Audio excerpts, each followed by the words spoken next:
let's move on to another story that Leisa referenced a little bit earlier in the show.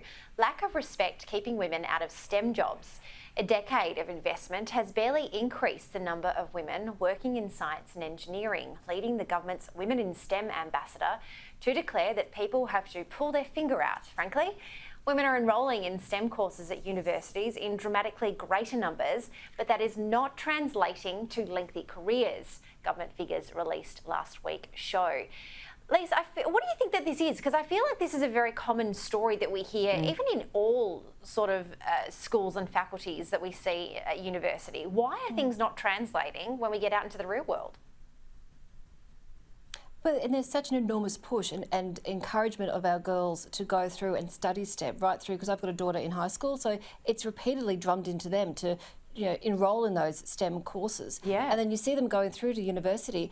There have been numerous reports over the past year or two about the sort of culture around some of those courses at various universities, that the women don't feel like that they have a place there. They're judged too harshly by some of the male students. Maybe the universities need to take a stronger look at that. But there needs to be the jobs created. There is, in this new woke world that we live in, where there has to be this, tick the box for how many women you have around your board table or how many you're employing. Yeah. Well, clearly it's not working, right? It's not working. And they also need to look at how much people are being paid. So it does come back to the gender pay gap. But first of all, you have to actually have those women encouraged to study and then have the jobs to put them into. So look, I know multiple resource companies that have a lot of women in, whether it be fly in, fly out, or out on the remote bases and the mines, or in head office. So it is happening, but there has to be some serious questions about why are there not more girls going into this?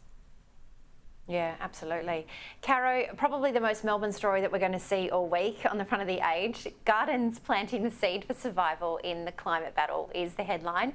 Next to the fallen trunk of the Royal Botanic Gardens, 150-year-old white oak, now stand 3 saplings that have come from the sunny climates of California, Mexico and Texas.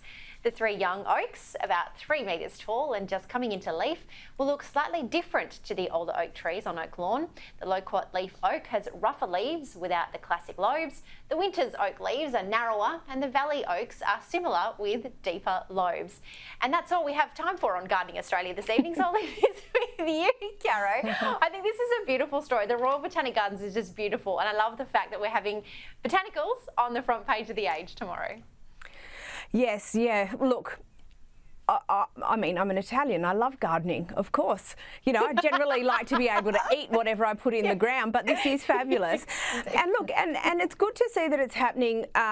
It's good to see that it's happening in Melbourne. Look, I feel like we were way ahead of the curve out in Little Italy and Southeast Hyden, because we were planting hundreds of thousands of trees in salt-affected land in the early to mid-90s. Does that mean I'm going to heaven before everyone else, Jenna?